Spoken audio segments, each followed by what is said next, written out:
Hey guys, welcome back to all of you. नमस्कार, स्वागत है आप सबका आपके अपने नाची पोर्टल यूट्यूब चैनल पर। यहाँ पर आपको जितनी भी सरकारी भर्तियाँ आती हैं उस भर्ती के विज्ञापन के बारे में और उस भर्ती प्रक्रिया के बारे में संपूर्ण जानकारी सबसे पहले दी जाती रहती हैं। जितनी भी परमानेंट जॉब्स आती हैं, बोले तो भारत सरकार से या फिर स्टेट गवर्नमेंट संबंधित जितनी भी गवर्नमेंट रिक्रूटमेंट्स आती हैं, जो भी सरकारी भर्तियाँ आती हैं, उसकी सूचना यदि आप सबसे पहले सर्वप्रथम पाते रहना चाहते हैं तो चैनल को जरूर सब्सक्राइब कर लें, बेल आइकन को अवश्य क्लिक कर लें। बिकॉज साथियों, ये प्लेटफॉर्म स्पेशली आप लोगों के लिए ही बनाया गया ताकि आप लोगों के पास जो सही सूचना होती है, जो वांछित सूचना होती है, जो आधिकारिक रूप से विभागीय स्तर से प्राप्त जो वांछित सूचना होती है, वो सबसे पहले आप तक पहुंच सके। इस पर्पज से, इस उद्देश्य के साथ इस प्लेटफॉर्म को एनआईसी पोर्टल को बनाया गया है। यहाँ पर आज हम बात करने वाले हैं NITTR भारत सरकार में जो परमानेंट जॉब के लिए वैकेंसी आई है, इसका जो आवेदन है वो शुरू हो गया है। और यहाँ पर नॉन टीचिंग रिक्रूटमेंट होगी, यानी कि यहाँ पर जो ग्रेजुएशन होगा, आप ग्रेजुएट है तो भी इस फॉर्म के लिए अप्लाई कर सकते हैं, 12th पास आउट है तो भी अप्लाई कर सकते हैं, PG की है तो भी अप्लाई कर सकते हैं। और जो आपकी सैलरी होगी वो 35,000 से एबव भी होगी, 85,000 से नियर अबाउट। ठीक है, चलिए बात करते हैं इस वैकेंसी के बारे में। आपको सारी जानकारी यहाँ पर मिल जाएगी, आपको विज्ञापन दिखा देंगे, जो ऑफिशियल नोटिफिकेशन आई वो भी आपको दिखा देते हैं। क्या योग्यता रखी गई, कितनी उम्र की क्राइटेरिया है, जो सिलेक्शन प्रोसेस है, चयन प्रक्रिया है वो किस प्रकार है, एक एक पॉइंट आपको मैं डिक्लेयर कर देता हूँ कि इस फॉर्म के लिए आपको आवेदन कहाँ से करना है। सारी जानकारी आपको यहाँ पर मिल जाएगी, बस आप वीडियो के लास्ट तक बने रहेगा। और संपूर्ण जानकारी लेने से पहले साथियों, इस वीडियो का लिंक को मैक्सिमम शेयर करना। जितने भी आपके पास संपर्क में लोग हो, कॉन्टैक्ट में लोग हो जो कि गवर्नमेंट जॉब के लिए प्रिपरेशन कर रहे हैं और अथक परिश्रम कर रहे हैं, प्रयास कर रहे हैं, अध्ययन उनका अनवरत जारी है, तो उनके पास इस लिंक को जरूर शेयर करना। क्या पता आपका एक शेयर किसी के भविष्य को बना सकता है, किसी के लाइफ को सेट कर सकता है। सो गाइस, सबसे पहले आपको बता दें कि यहाँ पर वैकेंसी किन किन पदों पर जारी करी गई। जो नोटिफिकेशन आया यहाँ पर देख सकते हैं, शिक्षा मंत्रालय यानी कि एजुकेशन मिनिस्ट्री एंड भारत सरकार का एक स्वायत्त संस्था है। इसकी जो ऑफिशियल वेबसाइट है यहाँ पर भी दे रखे हैं, यहाँ पर विजिट कर सकते हैं। ये है विज्ञापन संख्या। बात करते हैं किन किन पदों पर यहाँ भर्तियाँ आई हुई हैं। तो सबसे पहले जो ए है यहाँ पर ग्रुप ए की बात, यहाँ पर वरिष्ठ प्रोड्यूसर के संपदा अधिकारी की इन पदों पर भर्ती होगी। बी ग्रुप में जो वरिष्ठ पुस्तकालय और सूचना सहायक की भर्ती होगी। NC में जो तकनीशियन है एंड इसके साथ साथ जो आशुल्पी ग्रेड सेकंड के लिए यहाँ पर भर्ती होंगी। इसके साथ साथ कनिष्ठ सचिविक सहायक के रूप, यानी कि इन पदों पर भर्ती होगी। अब ऑनलाइन आवेदन कहाँ से करना है, ये सारी जानकारी आपको इसी वीडियो में मिल जाएगी। चलिए बात करते हैं ऑनलाइन आवेदन के लिए और यहाँ पर योग्यता क्या रखी गई, चयन प्रक्रिया क्या है। सो आप देख सकते हैं कि जो यहाँ पर सबसे पहले हम बात करते हैं स्टेनोग्राफर जो ग्रेड सेकंड के यहाँ पर आशुलिपि की भर्ती होने वाली, उसके लिए क्या योग्यता मांगी गई है। तो यहाँ पर जो आपकी सैलरी होगी GPS यहाँ पर 22,400 का रहेगा। ठीक है, पर 6th CPC के अकॉर्डिंग। यहाँ पर जो क्वालिफिकेशन, जरा मैं इसको जूम इन कर देता हूँ, ये रहा क्वालिफिकेशन। इसका क्वालिफिकेशन है कि आप 12th class pass or equivalent from recognized board or university, आप यानी कि 12th 10+2 क्वालिफाई होने चाहिए।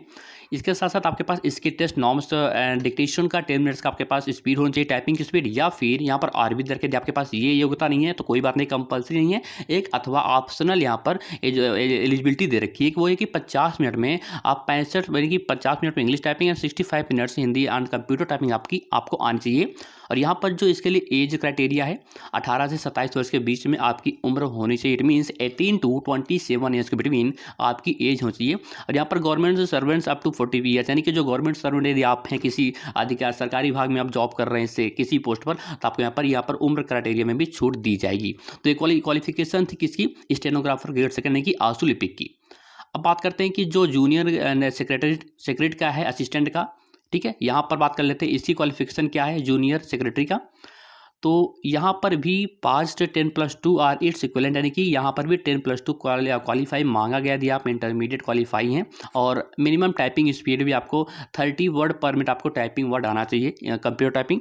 और यहाँ पर age limit no exceeding 35 years for direct recruitment, यानी कि 35 वर्ष मैक्सिमम आपकी उम्र होनी चाहिए। तो आप इसके लिए फॉर्म के आवेदन कर सकते हैं यदि आपकी उम्र 35 वर्ष से कम है। ठीक है, चलिए बात करते हैं कि आप इसके लिए आवेदन कहाँ से करना है, ये भी आपको बता देंगे, बस आप थोड़ा वेट करें। सबसे पहले पूरी जानकारी ले लीजिए, उसका बता दें कि आवेदन कहाँ से होगा, कितनी फीस है। ठीक है, और सिलेक्शन प्रोसेस, चयन प्रक्रिया कैसे होगी, परीक्षाएं होंगी कि नहीं होगी, ये भी जानकारी आपको यहाँ पर मिल जाएगी। उसके बाद बात करते हैं जो टेक्नीशियन है, टेक्नीशियन के लिए यहाँ पर इलेक्ट्रिक इंजीनियरिंग का है एंड कंप्यूटर साइंस का है, इलेक्ट्रिकल इंजीनियरिंग एंड डिपार्टमेंट का। ठीक है, तो इसके लिए जो दे सकते हैं कि 3 years diploma in appropriate branch of engineering with minimum से 55% आपके मार्क्स होना चाहिए minimum and marks and 3 years से प्रैक्टिकल एक्सपीरियंस, यहाँ पर अनुभव भी मांगा गया है 3 वर्ष का। ठीक है, तो ये था, एज लिमिट है 35 ईयर्स यहाँ पर दे रखा है, आप स्पष्ट देख सकते हैं। इसके साथ जो अन्य पद भी हैं उसको भी देख लेते हैं यहाँ पर। जैसे आप देख सकते हैं जो सीनियर लाइब्रेरी का, इंफॉर्मेटिव असिस्टेंट का यहाँ यहाँ पर 2 पद हैं अनरिजर्व कैटेगरी की, है ना, अदर कैटेगरी दे रखा है। तो यहाँ पर जो आपके पास क्वालिफिकेशन MA का होना चाहिए, फिर MSc या फिर MCOM का होना चाहिए, plus B of library science का भी आपके पास सर्टिफिकेट होना चाहिए। आपकी एज यहाँ पर 35 से ज़्यादा नहीं होनी चाहिए, ठीक है। अब उसके बाद जो स्टेट ऑफिसर का है, यहाँ पर क्या योग्यता मांगी गई है इसके लिए योग्यता कि आपके पास BE या BTech इन सिविल इंजीनियरिंग में होना चाहिए एंड विद 5 ईयर्स का एक्सपीरियंस भी मांगा गया है। यदि आपके पास ये नहीं है तो कोई बात नहीं, आपके पास AMIE with diploma in civil engineering and 8 वर्ष का यहाँ पर एक्सपीरियंस मांगा गया है। जो यहाँ पर एज लिमिट है 40 वर्ष रखा गया, 40 वर्ष ज़्यादा आपकी एज नहीं होनी चाहिए। उसके बाद यहाँ पर दे रखा है कि जो सीनियर प्रोड्यूसर है, यहाँ पर एक पद एक सीट है अनरिजर्व की दे सकते हैं। और यहाँ पर जो एसेंशियल क्वालिफिकेशन एंड एक्सपीरियंस है वो भी दे रखा है। यहाँ पर एक्सपीरियंस भी मांगे 10 वर्ष का आपके पास मिनिमम एक्सपीरियंस यानी कि अनुभव होना चाहिए and A bachelor in direction और प्रोडक्शन फ्रॉम रिकॉग्नाइज्ड यूनिवर्सिटी और FTII Pune with minimum 10 years experience होना चाहिए।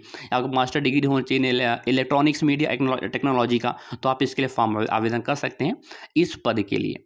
अब बात करते हैं आपकी सैलरी कितनी होगी और आवेदन कहाँ से करना है, किस पोस्ट के लिए कितनी सैलरी, चलिए इसको सबसे पहले हम देख लेते हैं। और उसके पहले आपको बता दें कि जो एप्लीकेशन फ़ीस है, एप्लीकेशन फ़ीस 750 रुपये पर दे रखा है, 750 रुपये एप्लीकेशन फ़ीस है। No fees is required for SC ST कर यदि आप विकलांग है, PS कैटेगरी से बिलोंग करते हैं, फिर आप वीमेन कैंडिडेट्स हैं, वीमेंस या और आप ST ST कैटेगरी से बिलोंग करते हैं, तो आपको कोई भी फीस यहाँ पे चार्जेस नहीं लगेंगे, फ्री ऑफ कॉस्ट है। जो OBC अनरिजर्व EWS कैटेगरी से बिलोंग करते हो कैंडिडेट्स हैं, उनको यहाँ पर 750 रुपये फीस पेमेंट लगेगी, ठीक है। एंड यहाँ पर कुछ एज लिमिट दे रखा है, आप इसको दे सकते हैं वीडियो को पॉज करके। जो मेन पॉइंट्स है मैंने आपको बता देनी है यहाँ पर। बात करते हैं इस फॉर्म के लिए आवेदन, आप जो लास्ट डेट है वो है 16 दिसंबर 2022 तक आप इसके लिए आवेदन कर सकते हैं। इसका लिंक डायरेक्ट लिंक नीचे दिया गया डिस्क्रिप्शन में, आप वहां से जाकर अप्लाई लिंक पर क्लिक करेंगे, तुरंत वेब पेज ओपन होगा, वहां से अपने डेटा को फिलअप करके फॉर्म को अप्लाई कर सकते हैं 16 दिसंबर 2022 के पूर्व ही, यानी कि पहले ही। अब बात करते हैं कि आप जब फॉर्म ऑनलाइन करेंगे तो क्या क्या डॉक्यूमेंट लगेगा। तो प्रूफ ऑफ एज, यानी कि यदि आपके पास हाई स्कूल का मार्कशीट होगा जो प्रूफ ऑफ एज को ही डिकोड करता है, ठीक है, कोऑर्डिनेट करता है, तो आप प्रूफ ऑफ एज के लिए हाई स्कूल की मार्कशीट लगा सकते हैं। एजुकेशनल क्वालिफिकेशन लगेगा, detail marks sheet and degree या डिप्लोमा सब डिटेल लगेगा। Copies of experience certificate and certificate of reservation claimed if any, यदि आपके पास कोई रिजर्वेशन किसी अब आरक्षित वर्ग से बिलोंग करते हैं तो आप उसका जो है सर्टिफिकेट यहाँ पर लगेगा। एक फोटोग्राफ लगेगा, ध्यान रखिए जो फोटोग्राफ आपका लगे वो पिछले 3 महीने से ज़्यादा पुराना नहीं होना चाहिए। और यदि आप किसी सरकारी विभाग में जॉब करते हो तो NOC form current employ organisation का लगेगा इफ एप्लीकेबल। यदि आप किसी गवर्नमेंट जॉब में किसी गवर्नमेंट डिपार्टमेंट में जॉब करते हैं सरकारी विभाग में और यहाँ पर इसके लिए आवेदन करना चाहते हैं तो आप अपने विभाग से आपको पहले यहाँ पर नॉन ऑब्जेक्शन सर्टिफिकेट लेना होगा, यानी कि NOC लेना होगा। उसके बाद बात करते हैं आगे बात की जो पोस्ट स्पेसिफिक है, जो बात करते हैं सिलेक्शन प्रोसेस, यानी कि जो स्क्रीनिंग या सिलेक्शन प्रोसेस है वो क्या है। यहाँ पर आपको सबसे पहले आपका रिटन एग्जाम होगा, रिटन टेस्ट होगा, और यहाँ पर आप इसको 50 कैंडिडेट्स यहाँ पर पास आउट किए जाएंगे। पोस्ट किसके लिए आप दे सकते हैं, ठीक है। तो यहाँ पर रिटन टेस्ट आपको देना होगा और यहाँ पर post specific computer knowledge and English language proficiency के लिए वेटेज कितना दिया जाएगा ये भी दे रखा है यहाँ पर 18 एंड 20% का।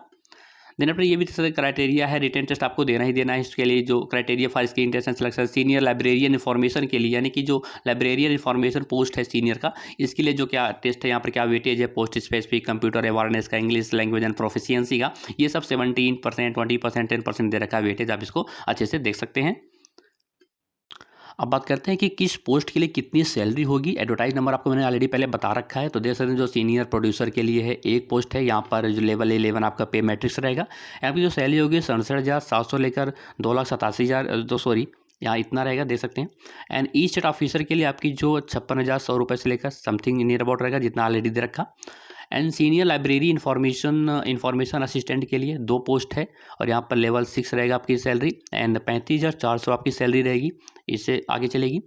देन अगर C ग्रुप की बात करें तो technician, stenographer grade 2 and junior secretary and secretariat and assistant का जो यहाँ पर 13 पद है, 5 पद हैं, 3 पोस्ट है। तो यहाँ पर जैसे सैलरी भी यहाँ सामने दे रखी है, आप वीडियो को पॉज करके इसको अच्छे से रीड करके समझ सकते हैं। यदि कोई डाउट हो, कोई चीज़ या कुछ ऐसे पॉइंट्स हों जो आपके ना समझ में आए हो, तो आप नीचे डिस्क्रिप्शन में लिंक दिया गया है, वहाँ से जाकर Telegram group and WhatsApp group को ज्वाइन कर लें और वहाँ पर आप SMS कर सकते हैं, मैसेज कर सकते हैं, पर्सनली मैसेज भी कर सकते हैं जो भी चीज़ आपको ना समझ में, या फिर आप कमेंट सेक्शन में भी कमेंट कर सकते हैं। यदि आप इसके आवेदन करना चाहते हो तो यहाँ पर www.NITTRCHD.ac यूपीएससी.in पर विजिट करें, जिसका लिंक आपको नीचे मिल जाएगा। यदि आप इसके नोटिफिकेशन को भी डाउनलोड करना चाहते हैं तो उसका भी लिंक आपको नीचे डिस्क्रिप्शन में मिल जाएगा। नोटिफिकेशन का लिंक, ऑफिशियल वेबसाइट का लिंक और अप्लाई करने का, तीनों का लिंक आपको नीचे डिस्क्रिप्शन में मिल जाएगा। आप वहाँ से जाकर विजिट करके अप्लाई कर सकते हैं और नोटिफिकेशन को डाउनलोड कर सकते हैं। ठीक है, 16 दिसंबर 2022 के पहले शाम को 5 बजे तक आप आवेदन कर सकते हैं। ओके चीज़ें, thank you and bye bye.